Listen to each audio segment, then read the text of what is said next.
2023년의 시작을 축하했던 게 엊그제 같은데 벌써 절반이 훌쩍 지나버렸습니다. 작년과 비교했을 때 여러분의 지난 6개월은 어떠셨나요? 저의 지난 6개월은 엄청난 행운이 찾아온 건 아니지만 작년에 힘들고 괴로웠던 일이 많았던 터라 올해는 소소한 일상 자체가 큰 행복으로 다가오네요. 앞으로 남은 날도 큰 행운보다는 일상의 작은 행복으로 잘 마무리되었으면 좋겠습니다. 한 해의 절반인 6월을 마무리하며 작년 6월의 사건이 생각나 사연을 보내게 되었어요. 글솜씨가 부족하고 재미없어도 끝까지 들어주셨으면 좋겠습니다. 본격적인 이야기를 하기 전에 제 소개를 해야겠네요.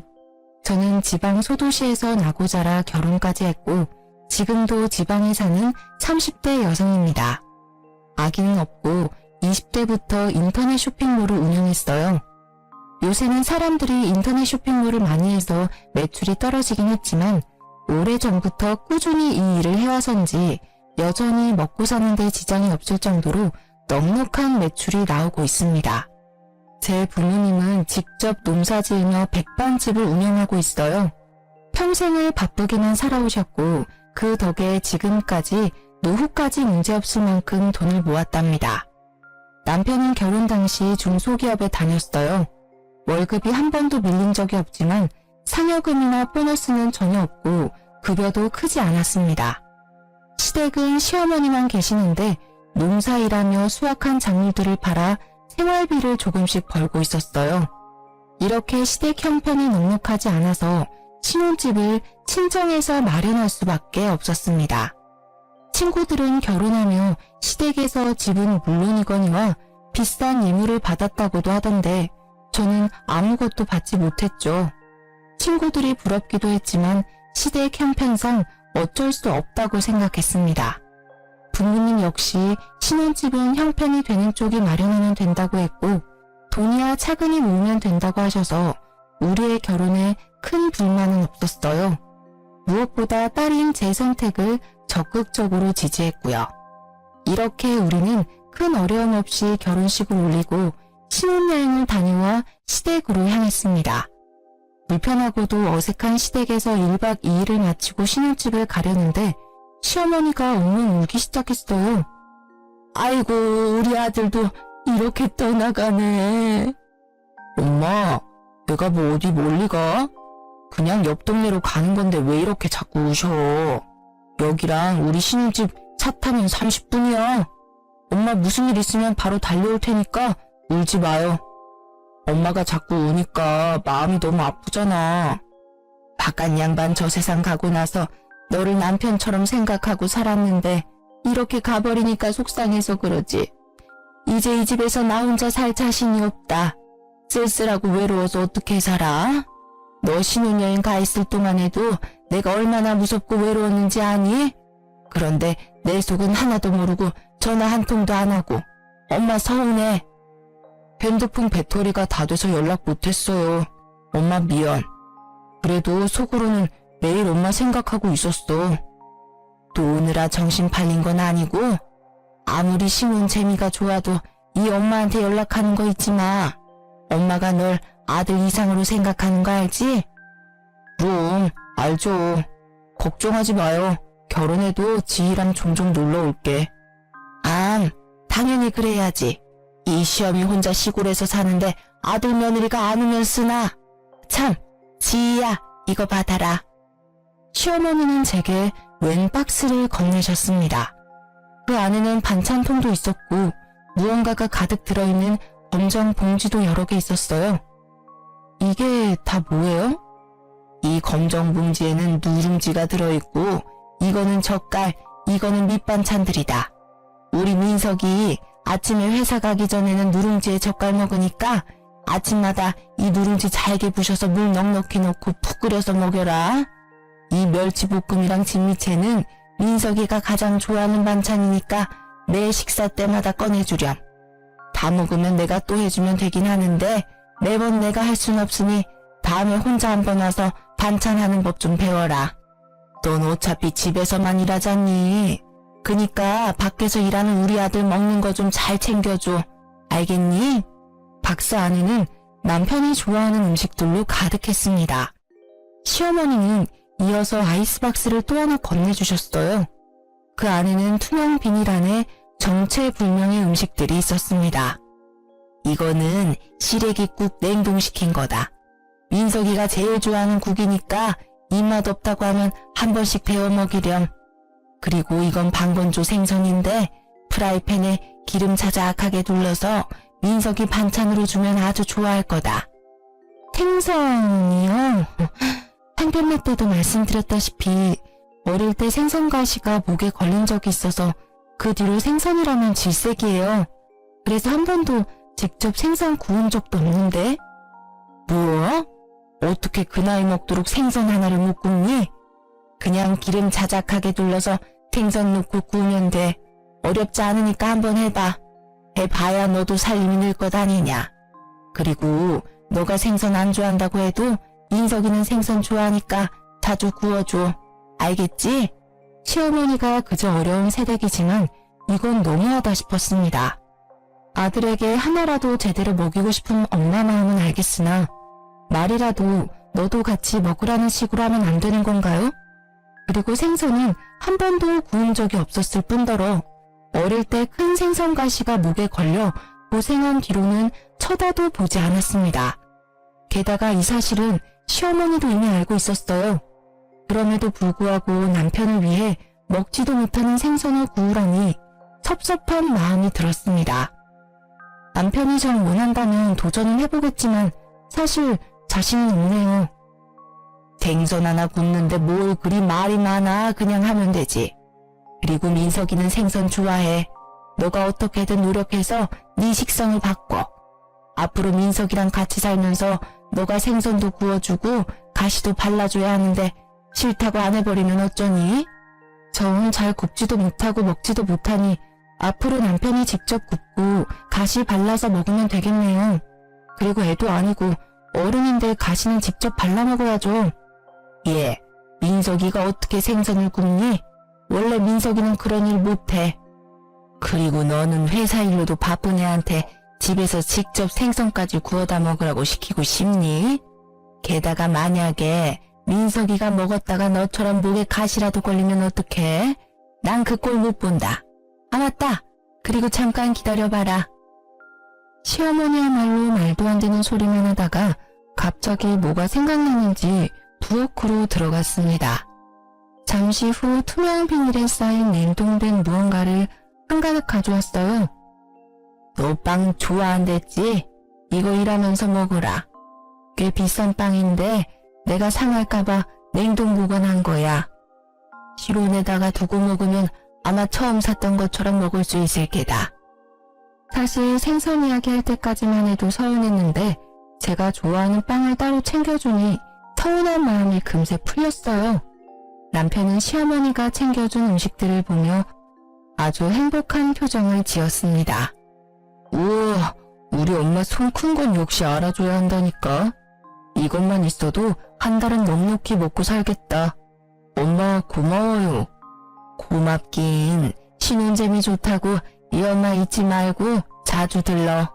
전화도 자주 하고. 알겠어? 우리는 시어머니가 챙겨준 음식들을 한가득 챙겨 신혼집으로 왔습니다.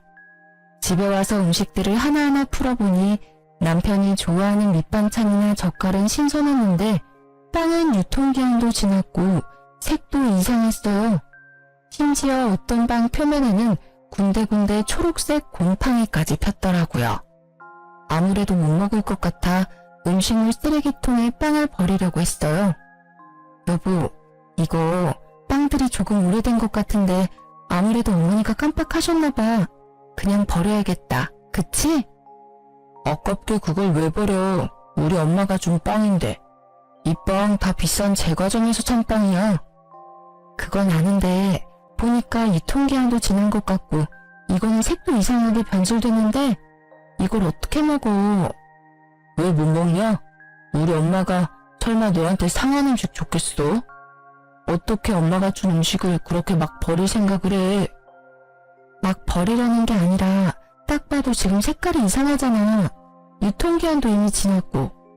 여기엔 곰팡이도 피었다고. 그럼 엄마가 준 음식들은 못 먹을 음식이라는 거야? 와, 너 진짜 너무한다. 우리 엄마는 너 생각해서 따로 빵이랑 챙겨줬는데 어떻게 그런 말을 해? 나는 너가 왜 이렇게 발끈하면서 화를 내는지 모르겠다. 그럼 이렇게 곰팡이 피고 색까지 변한 이 빵들을 내가 다 먹어야 해? 엄마가 준 음식인데 못 먹을 이유는 뭐야? 그럼 내가 먹을게. 결국 남편은 색도 변질되고 냄새도 이상한 빵을 직접 해동시켜서 먹기 시작했습니다.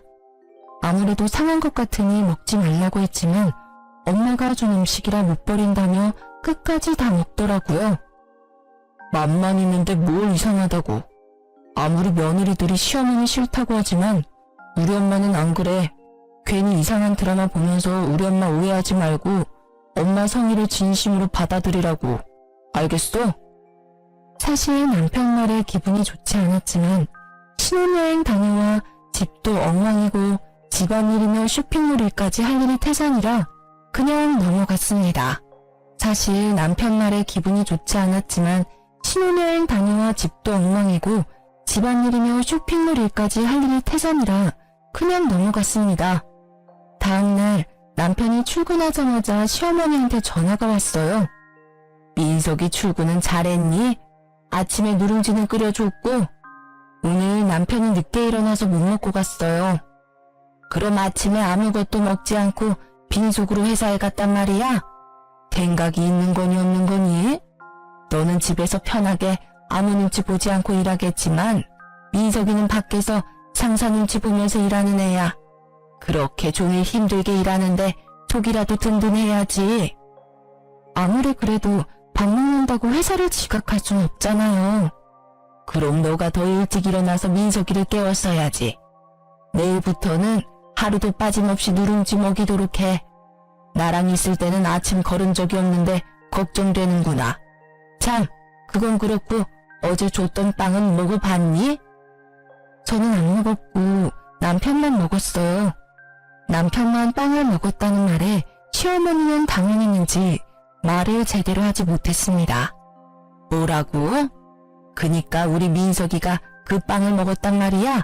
왜? 빵도 안 좋아하던 애인데. 왜요? 남편은 그 빵 먹으면 안 될 이유라도 있었나요?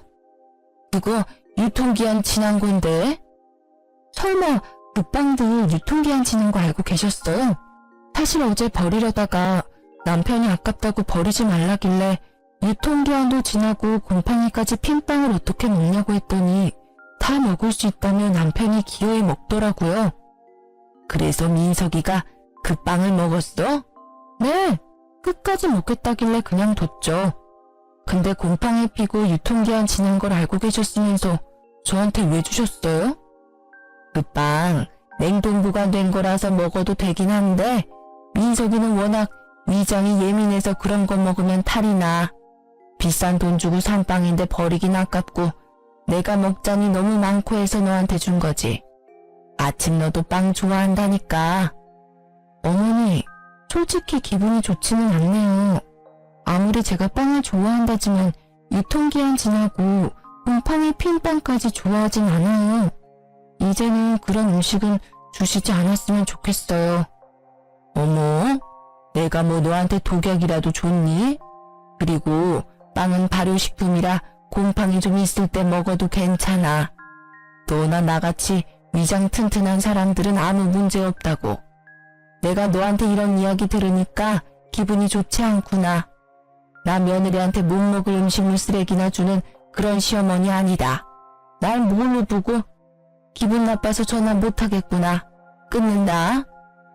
시어머니 말에 저 역시 기분이 나빴습니다. 세상 어느 누가 유통기한 다 지나고 곰팡이까지 핀 빵을 받고도 감사하고 좋아하겠습니까? 솔직히 시어머니만큼이나 저 역시 기분이 좋지 않았어요. 그렇게 전화를 끊고 그동안 밀린 일들을 처리하고 있는데 남편이 창백한 얼굴로 집에 오더라고요. 시계를 보니 아직 점심시간도 되지 않았습니다. 이렇게 빨리 무슨 일이야? 얼굴은 또 왜 이리 창백해? 나 배탈 났나 봐. 배가 너무 아파. 갔어? 병원에 사람 많아서 일단 약국에서 약만 사왔어. 엄마도 지금 온다니까 엄마가 끓인 죽 먹고 하면 금방 낫겠지. 배탈 났으면 일단 병원부터 가야지. 그리고 걱정되게 어머니한테 전화는 왜 했어? 당연히 내가 아픈 거 엄마도 알아야지. 그리고 나 배탈 났을 때마다 엄마가 끓여준 죽 먹으면 금방 낫더라고. 그래서 죽 끓여달라고 엄마한테 전화한 거야. 저 역시 그동안 크게 아픈 적은 없지만 아파도 부모님이 걱정할까봐 굳이 말하지 않았거든요. 그런데 남편은 저와 생각이 많이 달라 보였습니다. 결국 남편 전화에 시어머니는 바로 달려왔어요. 민석아, 우리 민석이 괜찮아? 지희야, 너는 그러게 왜 그 빵을 민석이에게 먹였어? 내가 너 먹으라고 줬지 언제 우리 민석이 먹이라고 줬어? 너는 왜 그 빵을 민석이한테 줘서 우리 아들 이렇게 아프게 만들어? 너가 먹었어야지 너가. 어머니, 그럼 제가 배탈이 났겠죠. 그러게 애초에 유통기한 지나고 곰팡이 핀 빵 안 주셨으면 이런 일도 안 생겼잖아요. 됐고, 민석이 먹을 죽이나 끓여와. 냉장고를 열어보니 죽을 끓일 만한 마땅한 재료가 보이지 않아 어쩔 수 없이 쌀만 넣고 흰 죽을 끓였습니다. 배탈이 난 거니 괜히 이것저것 넣고 끓이기보다는 이게 더 낫다고 생각했어요. 정성 들여 열심히 끓였는데 시어머니가 죽을 보더니 혀를 끌끌 차더라고요. 아픈 사람한테 뭘 건 흰죽이 뭐니? 아무래도 배탈 났으니 괜히 다른 거 먹으면 더 탈이 날 것 같아서요. 배탈이 나서 아무것도 못 먹으니 더 영양가 있는 재료를 넣어야지.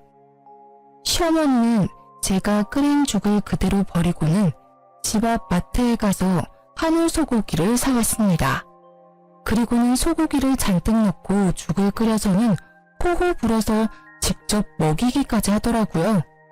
다 큰 성인이 배탈 났다고 쫓아와서 죽까지 끓여다 먹여주는 모습을 보니 그저 기가 막혔습니다. 화라도 내고 싶었지만 너무 아파하는 남편 앞에서 큰 소리를 낼 수가 없어 그냥 조용히 있었네요. 그 뒤로 한 달 정도 시간이 흘러 6월이 되었습니다. 이번 주 주말에 약속 있어? 특별한 약속은 없는데 왜? 금요일부터 일요일까지 우리 집에 가서 개복숭아 수확하는 일 좀 도와드리자. 엄마 혼자 이 뜨거운 날 농사일 하시는 게 얼마나 힘들겠어. 같이 갈 수 있지? 나야 뭐 그 전날 미리 일해놓으면 갈 수야 있지. 그런데 당신 회사는 어떻게 하고? 금요일에 연차 쓰고 가야지. 솔직히 어느 며느리가 시댁에 일하러 가는 게 좋겠습니까? 하지만 친정 부모님이 농사 지을 때 많이 힘들어하는 모습을 봐서 당연히 도와드려야겠다는 생각에 알겠다고 했습니다. 대신 금요일에 가려면 그 전날 어느 정도 일을 많이 해야 했어요. 그래서 목요일에 밥 먹는 시간과 잠을 줄여가며 주말까지 해야 할 일을 마무리 지었습니다. 제가 이렇게 일할 동안 남편은 친구들과 술을 마시러 갔어요. 다음날 연차라는 약속을 잡더니 금요일 새벽 1시에 네 발로 기어서 집에 들어왔답니다. 그리고 금요일 새벽 아침 일찍 시댁에 도착하려면 슬슬 일어나서 준비해야 하는데 남편이 숙취로 일어나지 못하더라고요. 기다리다 못한 저는 남편을 깨우기 시작했습니다. 야, 일어나봐. 오늘 개복숭아 수확하러 가기로 했잖아. 10분만 더 잘게. 어제 술을 너무 많이 먹어서 머리가 깨질 것 같아. 그러게 어제 술을 왜 그렇게 많이 먹었어? 아 몰라. 좀만 더 누워있을래. 숙취로 힘들다며 늦잠 부리는 남편 때문에 늦게 시댁으로 출발했습니다.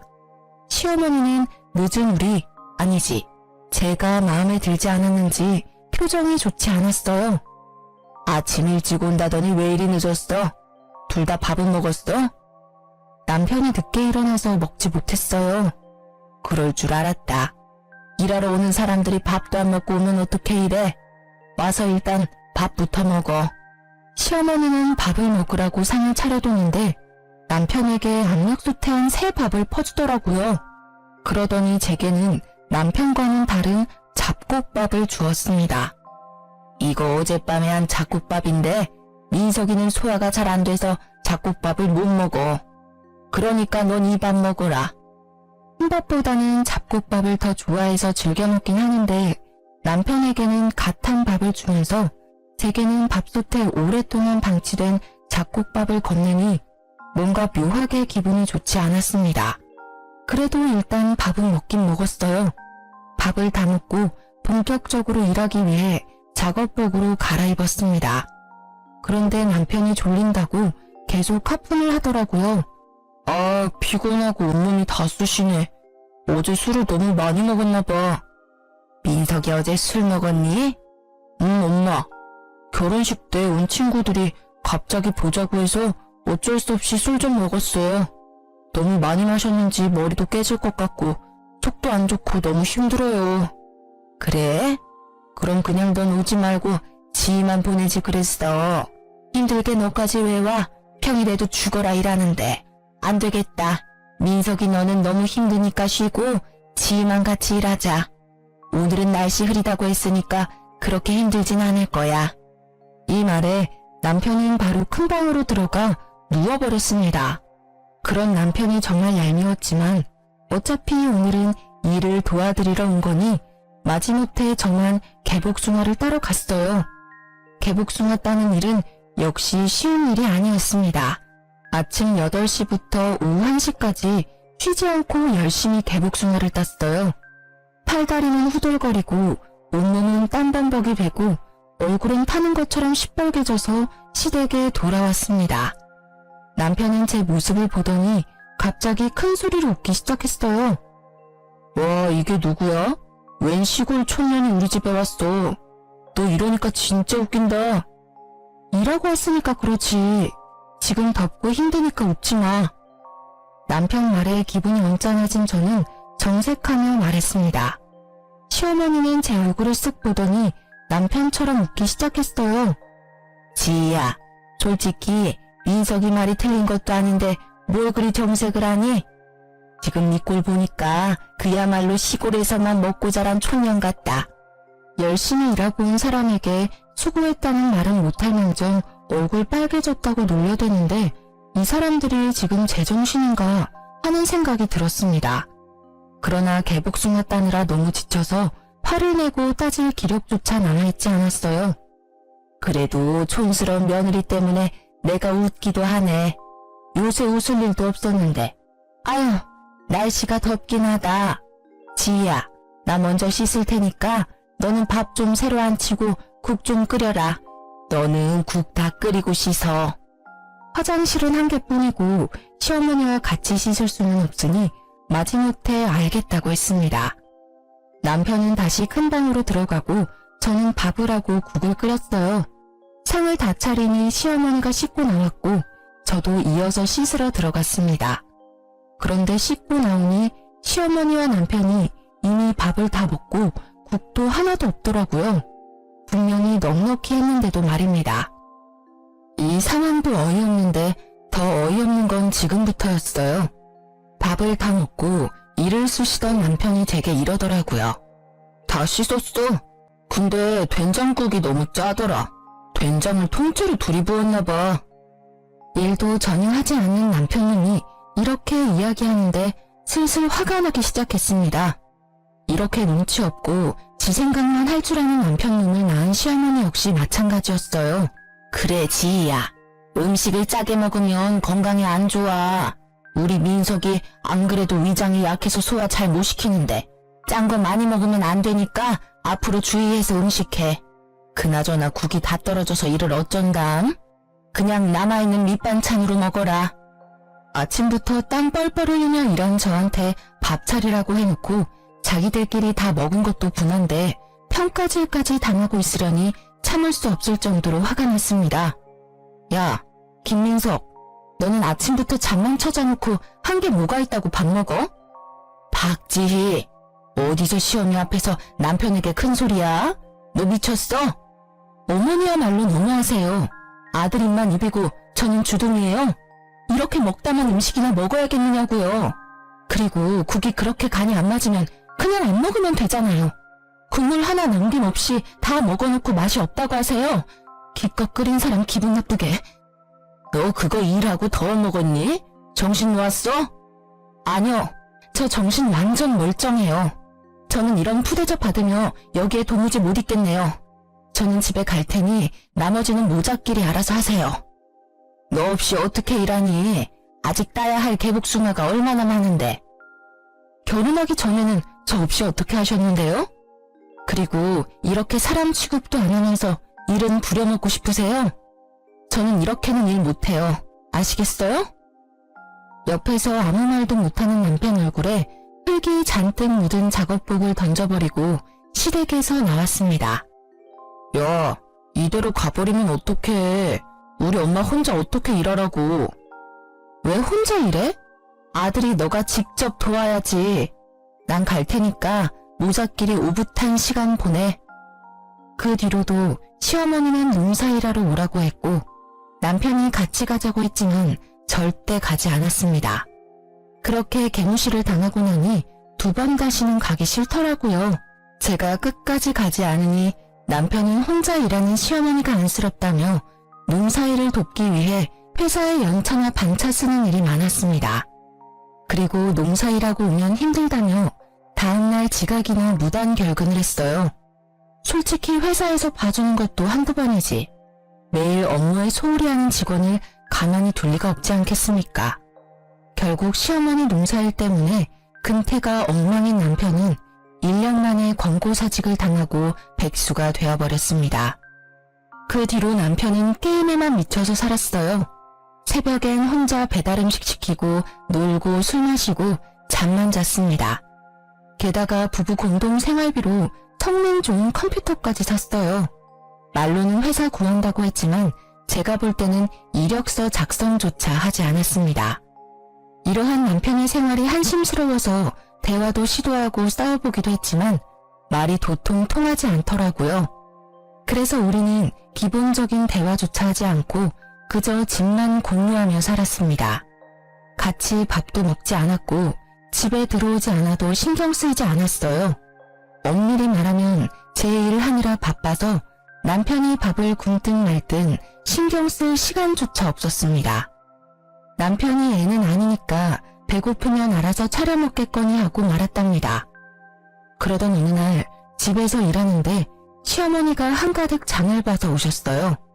당황한 저와는 달리 남편은 시어머니가 올 걸 알고 있었는지 아주 반갑게 맞이하더라고요. 엄마, 왔어? 너 배고파. 밥 좀 줘.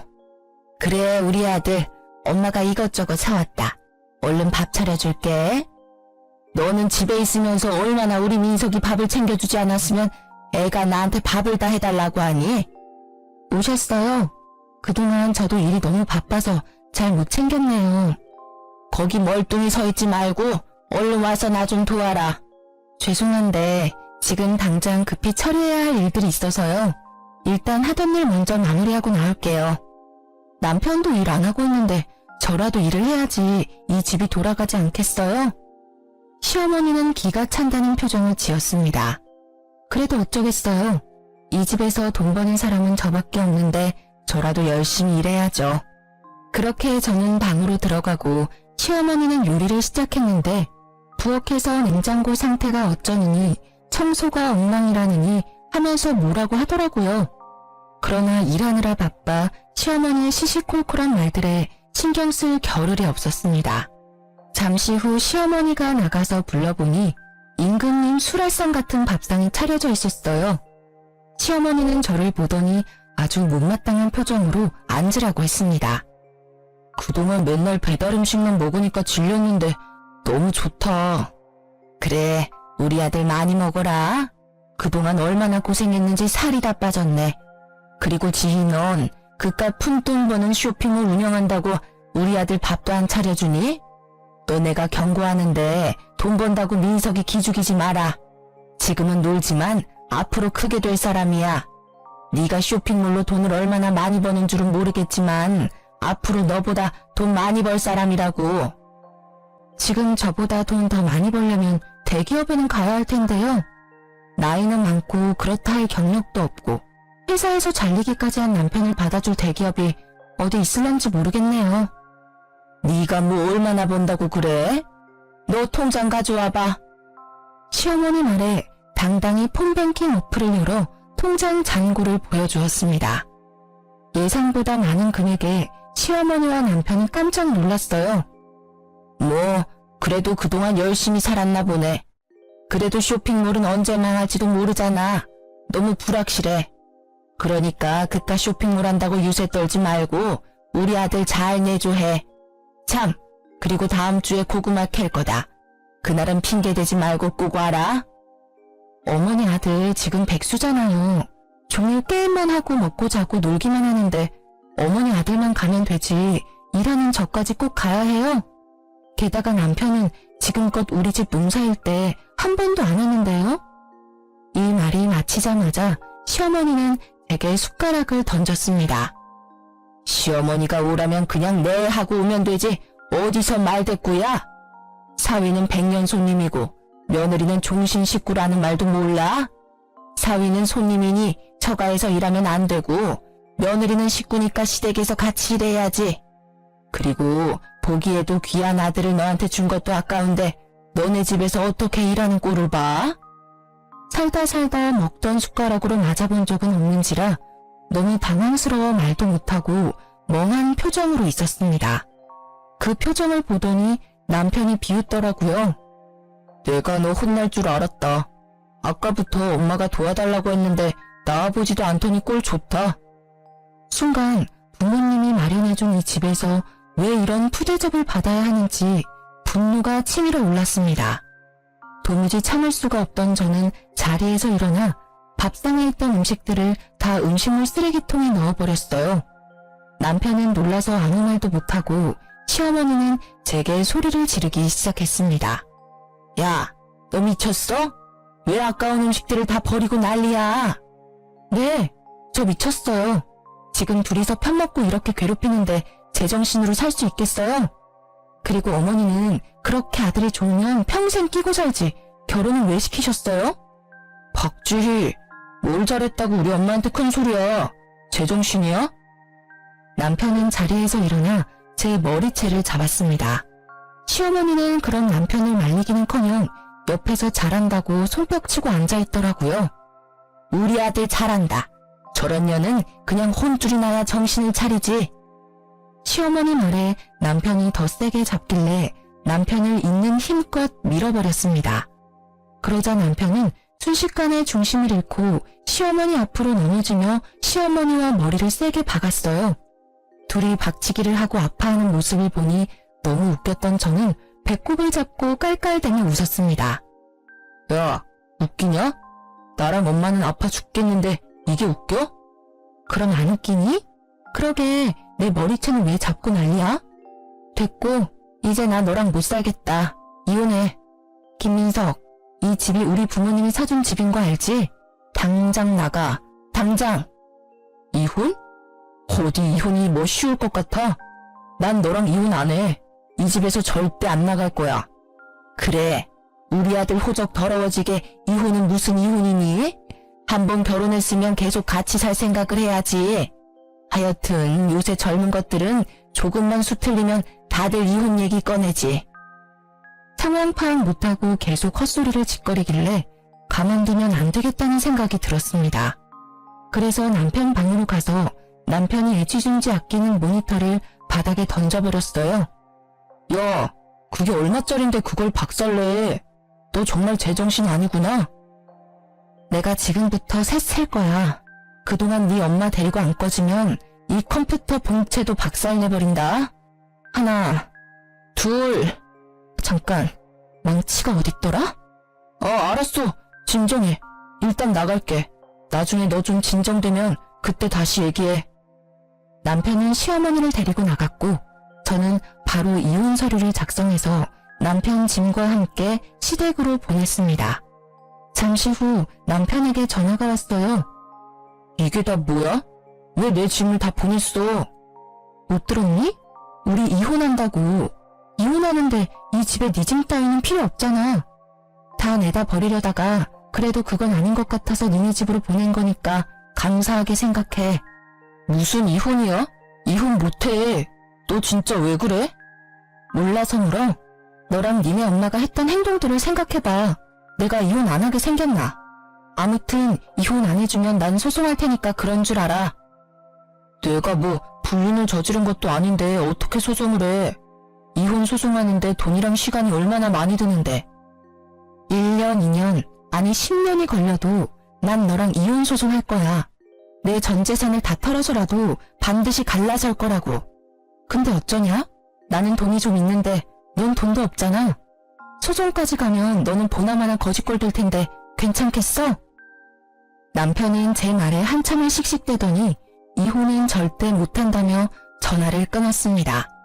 그 뒤로도 한동안 이혼 못하겠다고 버티길래 이혼 소송을 진행하니 결국엔 돈 없다고 이혼에 합의하더라고요. 남편과 무사히 이혼 후 저는 신혼집을 팔고 부모님 집으로 들어갔습니다. 남편도 저의 집에서 쫓겨나 그토록 사랑하는 자기 엄마 품으로 돌아갔어요. 이렇게 갈라섰지만 동네가 워낙 좁아서 전 남편 소문이 계속 들렸습니다. 전 남편은 이혼 후 바로 국제결혼으로 재혼했어요. 그런데 전 시무가 외국 며느리에게 밭일에 집안일을 엄청나게 시켜댔다고 합니다. 얼마나 시켰는지 동네 사람들이 다들 외국 며느리가 불쌍하다고 말할 정도였대요. 참다 못한 외국 며느리는 집에서 돈 될 만한 것들을 다 들고 한밤중에 몰래 본인 나라로 도망가 버렸다고 합니다. 저한테도 며느리라고 그렇게 무시를 했는데 외국 며느리는 얼마나 악독하게 부려먹었을지 상상이 가더라고요. 반면에 제 쇼핑몰은 이혼 후에도 나날이 성장해서 혼자 모든 일을 처리하기가 버거웠습니다. 같이 일할 직원들을 구하기 위해 인터넷에 구인 공고를 올리고 사무실도 좋은 곳으로 마련했어요. 하루는 사무실에서 바쁘게 일하고 있는데 전 남편한테 한번 보자고 연락이 왔습니다. 이혼하고 힘들게 산다는 소식을 듣기는 해서 꼴이 어떤지 궁금하더라고요. 그래서 사무실 근처 카페에서 만나자고 하고 가보니 전 남편과 전 시누가 세상 불쌍한 표정으로 나란히 앉아 있었습니다. 오랜만이네요. 잘 지내셨죠? 지희야, 잘 지냈지? 너가 얼마나 보고 싶었는지 모른다. 왜요? 그렇게 저를 구박하시더니. 사실 며느리는 식구니까 어떤 일을 시켜도 다 이해해줄 줄 알았다. 원래 가족이라는 게 서로 허물이 있어도 다 이해하고 넘어가잖아. 너가 편하기도 하고 좋아서 자꾸 말이 막 나왔던 것 같아. 진심으로 미안하구나. 이 늙은이가 진심으로 사과하마. 아니요, 틀렸어요. 며느리도 사위와 마찬가지로 피 한 방울 안 섞인 손님이라고요. 그렇게 옆에 있을 때 잘하셨어야죠. 그리고 사람이 좋고 편하면 더 귀하게 여겨야지. 막말하고 하대하는 게 맞는다고 생각하세요? 그래. 그래서 지금 우리 엄마가 너한테 사과하잖아. 그러니까 사과 받아주고 우리 다시 합치자. 응? 너도 나 정말 많이 좋아했잖아. 그래서 결혼까지 한 거고. 합치긴 뭘 합쳐? 내가 미쳤니? 다시 너랑 살림을 차리게? 지희야, 사실 우리 지금 너무 힘들어. 나 이전 회사에서 잘린 게 거래처에 소문이 다 나서 이력서를 내도 면접 보러 오라는 회사가 하나도 없어. 그럼 너랑 니네 엄마랑 힘 합쳐서 열심히 농사 지으면 되겠네. 그거 팔아서 돈 벌면 되잖아. 올해 농사는 이미 망했어. 멍청한 외국 옆에 내가 말귀를 못 알아들어서 거름을 밭에 엄청 주는 바람에 아무것도 자라나지 않아. 땅이 완전히 썩어버렸다고. 게다가 그년이 집에서 돈 될 만한 것들 다 들고 튀어버려서 돈 나올 구멍이 하나도 없어. 진짜 굶어 죽겠다고. 그러니까 옛 좀 생각해서 나랑 다시 살아주면 안 될까? 아니다. 그게 정 싫으면 너 쇼핑몰 하니까 일거리라도 좀 주면 안 될까? 보니까 너 쇼핑몰에 직원 뽑던데 그 직원 내가 하면 안 돼? 내가 널 뭘 믿고 거두니? 맨날 놀고 먹고 자기만 하고 마마보이인 너를 어떻게 믿고. 차라리 공사판에라도 가서 일해. 몸을 굴리고 땀을 흘리면서 돈을 벌라고. 남한테 기생하려는 생각만 하지 말고. 지희야, 너가 우리 아들한테 화가 많이 난 것은 알겠다만 어떻게 우리 귀한 아들한테 공사판에서 일하라는 막말을 하니? 공사판이 못 돼서요?